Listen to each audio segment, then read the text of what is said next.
Hi everyone, Danny here, and welcome to Spinelli Speaks. February has been a little bit of an unexpected month for me in a couple of different ways. I started the month out strong with my 10 Things I Hate About Books video, which honestly was super fun to make, but even more fun to see your comments come in. The things that you guys hate about books has been pretty interesting to see. So if you haven't already, check that video out and leave me a comment. I'd love to see what you also hate about books. A little while after that, my household got sick, starting with my son, trickling through me, my daughter, back to me. I'm still kind of dealing with a little bit of congestion, so that kind of stinks. I was off my posting schedule. As you saw last week, I did not post, so that's been super fun. But I've been getting a lot of reading done, which I guess is the silver lining, right? So I have read 8 books thus far in February, and as to not have an hour-long wrap-up at the end of the month, I thought, let's go ahead and do this in 2 parts. So this is going to be part 1 of my February wrap-up, and next week you will see part 2. Here in part 1, I have a couple of different things, classics, fantasy, literary fiction. There's a nonfiction in there. It's kind of a mixed bag. So let's go ahead and jump right into it. First up, we have Hamnet by Maggie O'Farrell. Very popular read. Everyone's heard of it. We have a film that just recently came out. I listened to this via audiobook and gave it 3.5 stars. So if you go to Goodreads, it'd be a 4-star rating from me. And this is the fictionalized story of Shakespeare, but more so his wife Agnes and their son Hamnet, that family. The book is quiet. It has a quiet feel to it. It's very atmospheric, very character-driven. It's less about the plot and more about grief, family, an emotional ripple that the effects of loss has on a family and individuals. And even though it's a quiet read, I feel like it had a lot of like emotional high stakes to it. And specifically as a mother, there were several times that like my heartstrings were like pulled, and it was very emotional for me. I'm really glad I read it, and I can absolutely see why people love this book. But this is why I wait so long for hyped books, because I didn't really see how the hype is so big on this book. Don't get me wrong, it is beautifully written. It really immerses you in this atmosphere and this family, and you really feel for the characters. But for me, I don't know, it didn't hit me as hard as I thought it was going to, but I do recommend it. I do think that it is a good book. If you are interested in reading it, I do encourage you to do so.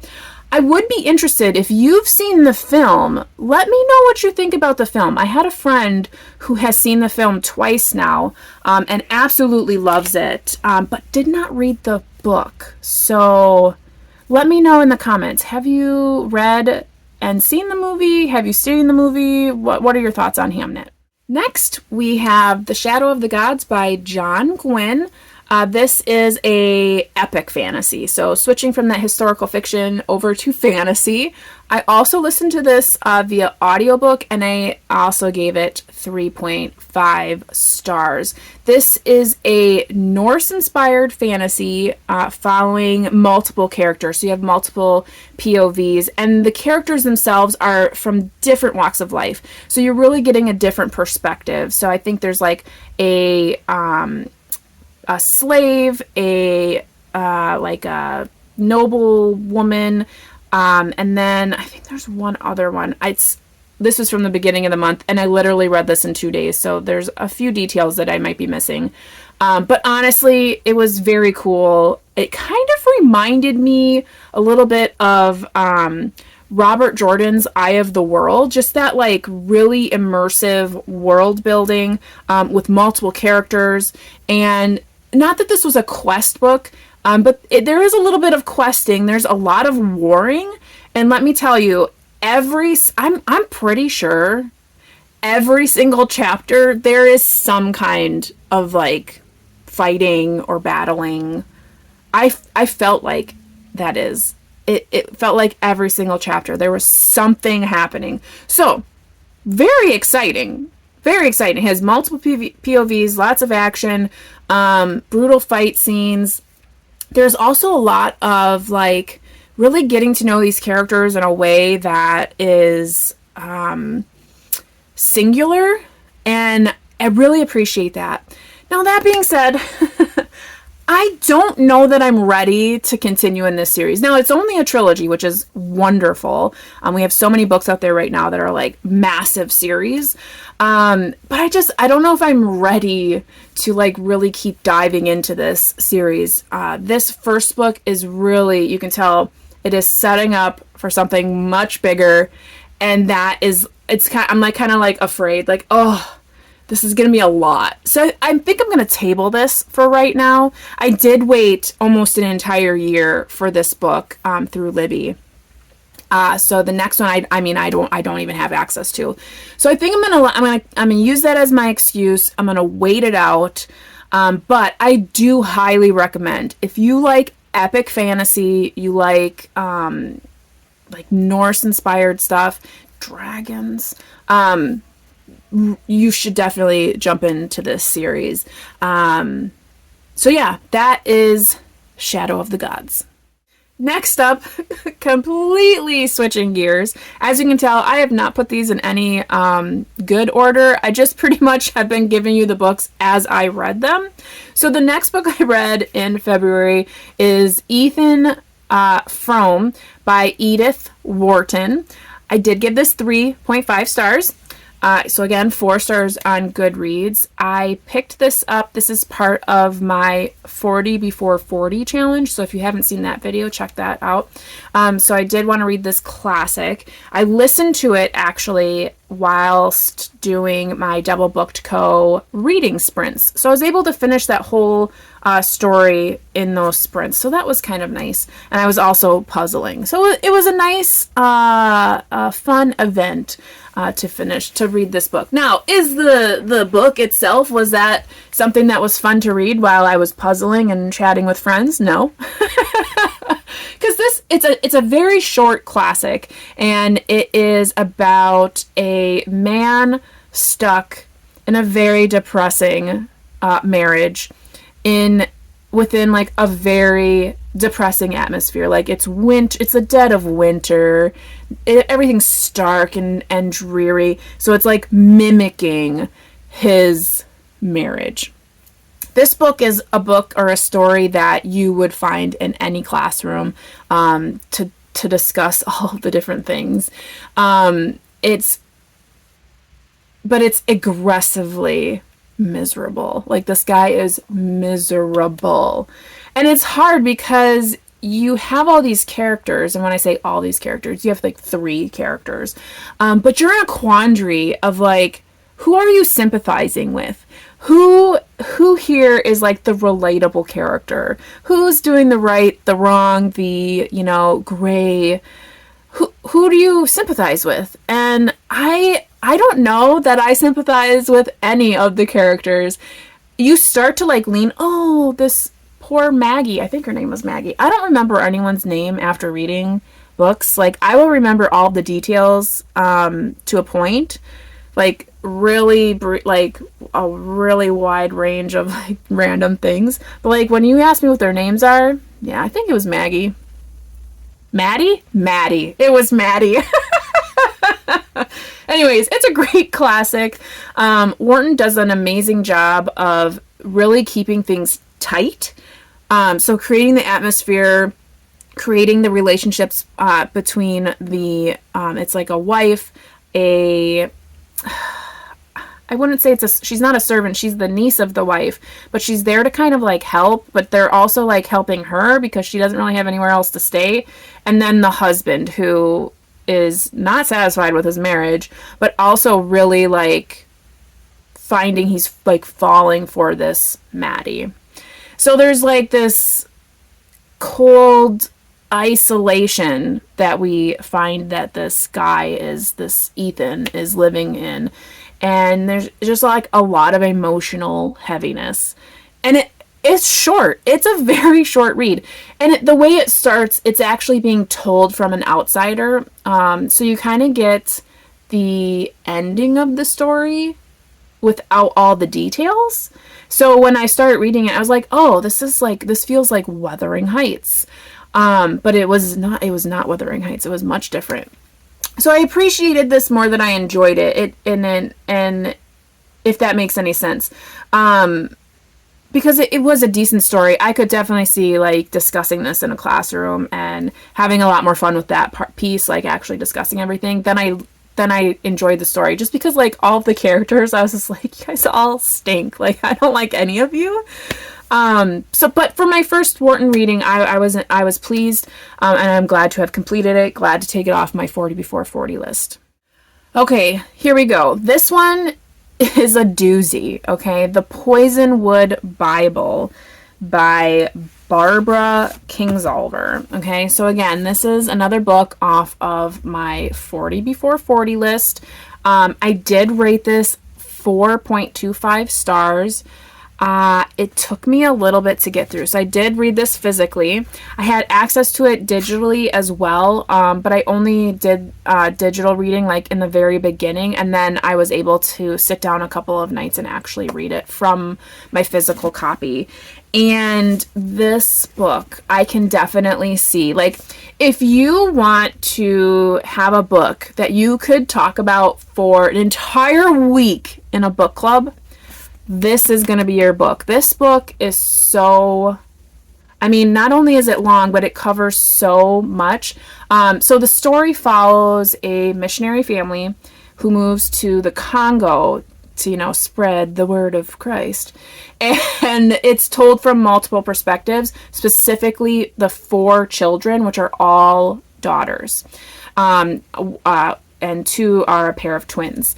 And you get their experiences in Africa, including their perceptions, their perspectives, and it covers a lot. And it covers a lot of time. So when they first get there, I think the oldest is just turning 16 or just turning 17. Maybe she turns 16 and then 17. And then it's like the next pair are 14, and then the littlest is like 5, I think, when they move there. And so you get all their perspectives, which is so interesting because there's the age difference. But then as they continue, and they're only on this missionary like assignment for like, I think 2 years out of the book, but that is like half of the book. Then the next half of the book is like, it's slowly progressing through years and like where they all end up. And so you're getting their perspectives. It covers racism, colonialism, family dynamics, religion, cultural arrogance, and ignorance. And like I said, if you ever want to chat about a book for a very long extended period of time, pick this one up. I'm not surprised that this is on Oprah's list. There's just so much in this book. It's heartbreaking. It's disgusting in certain areas. And it's sad. There's tragedy. I really appreciate that we never get the father's point of view, because if I was ever in that man's head, I'd be skipping those chapters. So anywho, I think this is a great book to read. I am so happy that I finally got to it. I mean, this is probably one of the longest standing books on my TBR. This has been on my shelves for probably 15-20 years. It's been here a long time. So I'm glad that I have finally read it. I would say if you're interested, take your time. It did take me quite a bit of time. I almost wish I had an audio copy of it, but I did get through it. And I'm just happy to be done with it, quite frankly, because it's very emotionally heavy. So anywho, that is what I felt about that one. Now on to something a little bit more spicy, cozy. I don't know. It was kind of those things. So I read The Pumpkin Spice Cafe by Laurie Gilmore. I gave it 3 stars, and I read this on my Kindle Unlimited.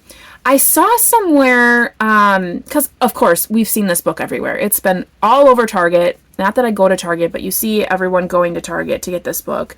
You've seen it all over the Instagram space, and I saw recently, I don't even know where I saw it, but I heard a clip or something. Someone said, oh, I thought I was going to read this book and it was going to be, cute and cozy, and it was just full of smut. And I was like, oh, well, then maybe that needs to go back to the top of my TBR. So because it was in Kindle Unlimited, I was like, sure, fine. It's free to me. I'm going to go ahead and read this. Okay, I will tell you this. That person lied. The person lied. There are like 2 sex scenes, and they're like, okay. I've seen far worse, let me tell you. So I would say yes, this is a cozy rom-com. It's not spicy. I think the spice level would be like maybe 1.5, maybe 2. But I also think Fourth Wing is not like that. I wouldn't even call that romantasy. That's a fantasy book that happens to have like 1 sex scene in it. Like, so anyways, honestly, this is just as you should expect. It's, the characters were enjoyable. The premise is cute. There's a few, scenes that are like, that's nice. But it's not, I would not call this a spicy book. It is a romance novel. It is not behind closed doors, but it's also like not that involved. Like, so if you're in the mood for a nice, cozy fall vibe kind of book, it's a great choice. So 3 stars for me. Let's go ahead and stick with another romance that I read, and that is Call Me Anytime by Max Monroe. Now, this book came out of nowhere. Again, I am a total sucker for anything Instagram. Like, I will just be like scrolling reels, and there'll be this crazy advertisement for, I don't know why I just said that way, for a book, and I'm like, oh, I'll add that to my list. It's on Kindle Unlimited, so yay. So this one is by Max Monroe, I think I said that, and it is about a 25-year-old virgin who becomes a sex phone operator, and on her first day and her first call, she gets a call from a detective who is investigating the murders of 2 previous phone operators. And then from there, it's just like this like rom-com murder mystery. But the reason why I ended up giving it 2 stars is because it's like so mishmashy. So you have the virgin female main character, you have this hot detective who's 35, which fine, I don't care about the age gap, that's not a big deal to me. But like there's this huge scene and scenes that like in his off time, he's like a cowboy hat wearing, karaoke singing, like rich as all rich men go, because he's like part of a dynasty of like coffee makers, like Dunn Coffee.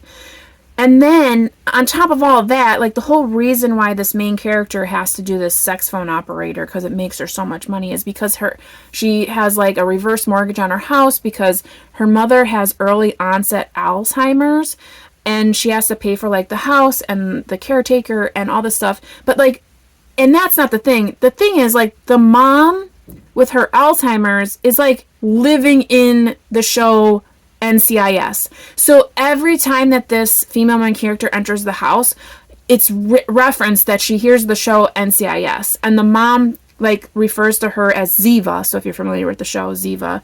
And then like the detective she thinks is Tony, and like Tony and Ziva need to get together. And that was all cute in the first go around, but it's like consistent. It's like every time she enters the house, it's like this NCIS stuff.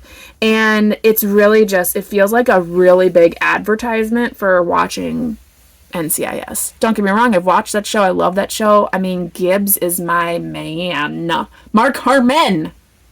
Love him. Summer school. Let's get there. Let's go. Anyways, so it was too much. There was just too much random stuff. And the thing that bothered me is this started as like a murder mystery.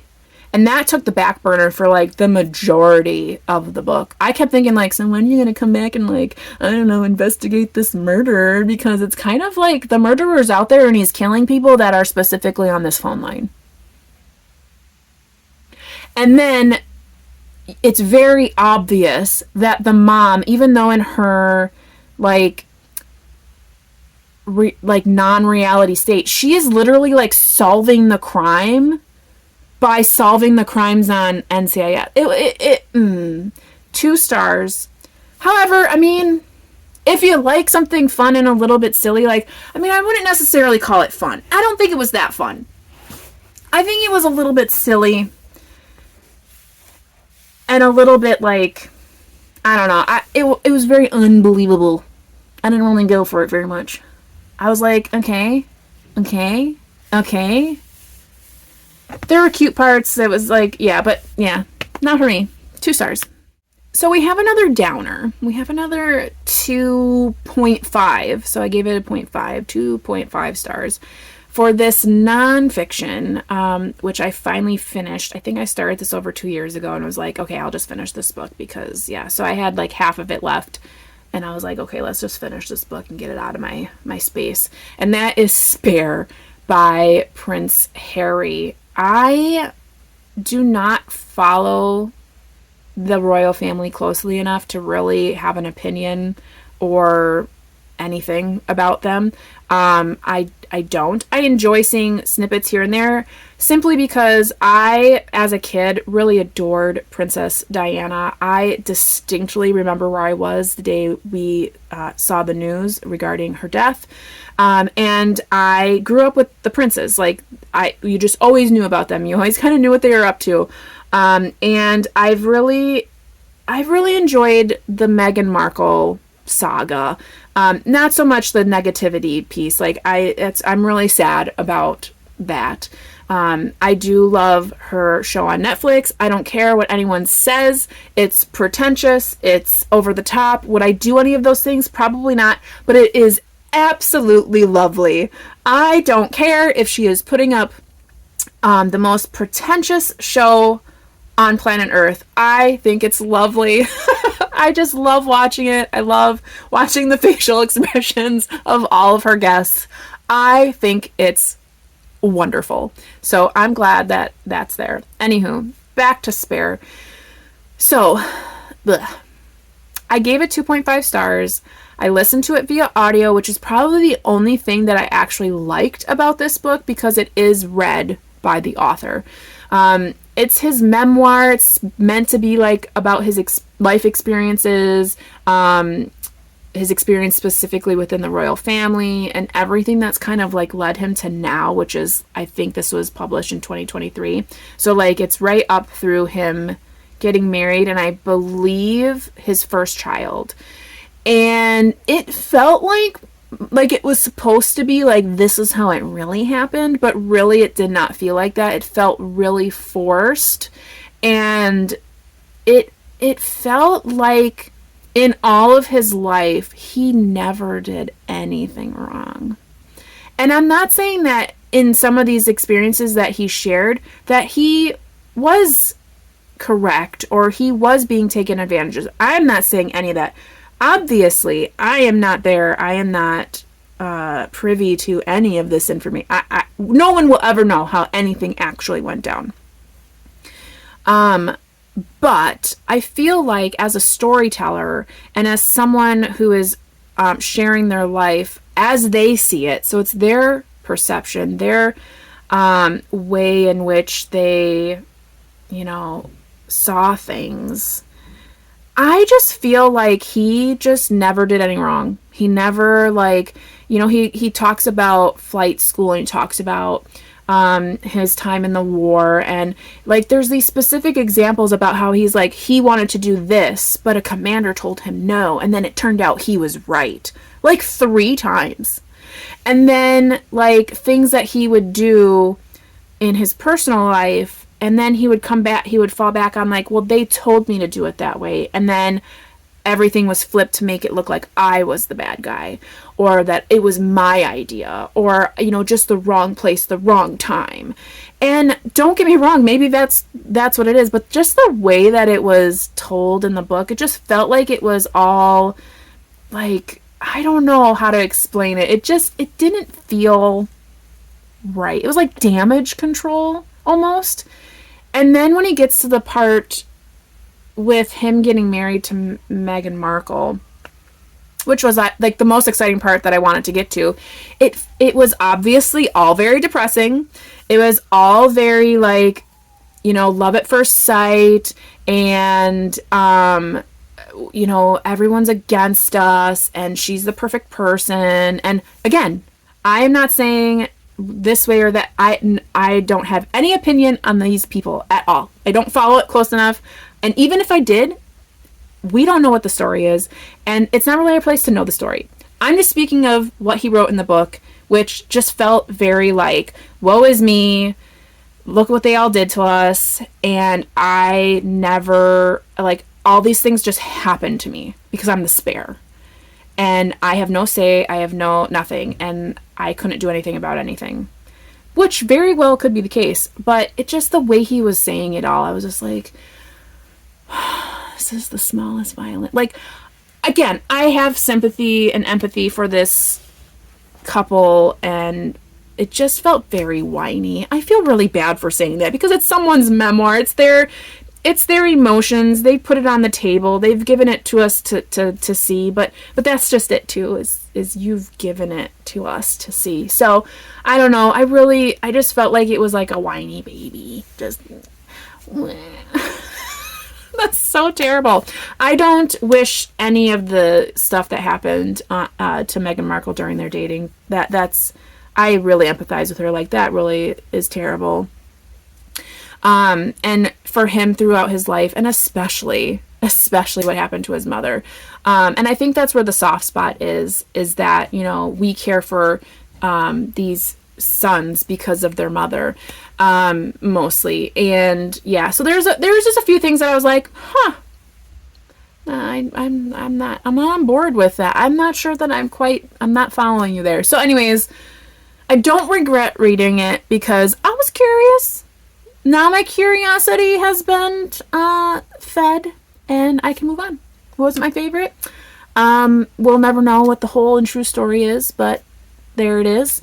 And honestly, it's not really our place anyways, so to each their own, I guess.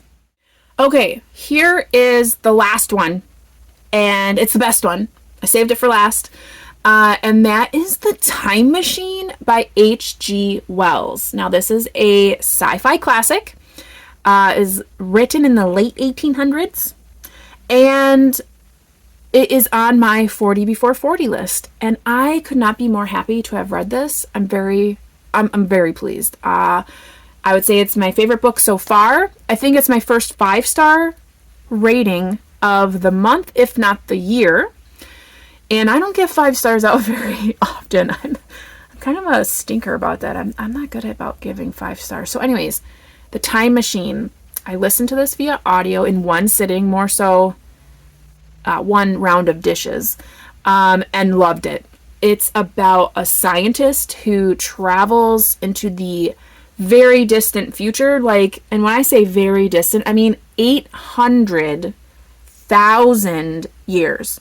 So he wasn't joking when he wanted to visit the future. He really wanted to visit the future. And he discovers what humanity has become. And for such a short book, it's got so much depth. It's like really eerie and thought-provoking. It explores like class system, evolution, and just his idea of the future of humanity. There's a little bit of political insight in there, I guess you could say, more so in the class imagery. But I was extremely impressed that Wells had the ability at the time of writing to create such an imaginative world that had these scientific concepts as well as like these futuristic ideas, considering when he was writing this book. I mean, he is a true master of creation and the pioneer of science fiction for sure. I'm super pleased. I really liked this. It was super short. This is my copy, so even though I read it in audio, this is the copy that I have, and it has illustrations. So I will definitely be coming back to this and rereading because, I mean, what an amazing copy. I mean, it's every page there's an illustration. So I'm very excited to reread this, as I do plan to, because I thought the story was fantastic. So I highly recommend, if you are interested in classics and specifically science fiction, this for sure is something that you are going to want to put on your TBR, and you will not be disappointed, and you'll be able to get through it really, really, really quickly. So 5 stars for sure. Wow. Okay, so that's it. So we had 8 books read. I had 1 5-star that we just heard about, and 3 of those books I did check off of my 40 before 40 challenge. 5 of those books I did read via audio, 2 I read via ebook, and 1 I physically read. And honestly, I feel really good about the month. I feel really good about the variety of books that I've been reading. So I haven't like stuck myself in one genre. You know, if you follow me at all, you know, sometimes I really fall down rabbit holes. And I feel like this year so far, especially because of that 40 before 40 challenge, I have really been like mixed bagging it. Like, I have fantasy, literary fiction, contemporary, nonfiction. I'm really pleased with the direction of my mood / challenge reading has brought me. So I'd love to know. Leave me a comment below. What have you been reading here this year? Have you had a favorite book so far? Have you had any really good 5 stars? I'd love to kind of see what your suggestions might be. And stay tuned. Next week, we're going to follow this video up with part 2 of my wrap up. I have a couple of books that I'm halfway through. I am at the halfway point of Kite Runner. I'm listening to this on audio, but I do have the physical book. This is good.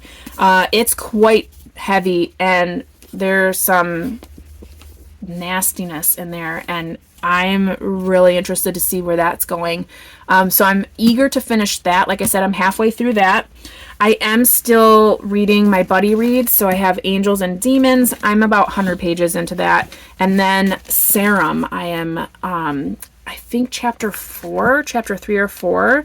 But this is not as fun as London, but I feel like I just kind of have to get my footing. So we're there for that. I'm also going to be reading Lanny by Max Porter. That is for Double Booked Co's book club. And then I just got this off of Libby, so the audiobook, The Storied Life of A.J. Fikry. This is one of my 40 before 40. So I've got a lot of stuff still being read this month, so there's a lot more that will be seen in that wrap up, part 2. So definitely swing by next week and check out what I have read. Other than that, I hope you are reading something fantastic, taking care, staying safe, and as always, you know how it goes. Happy reading. Bye.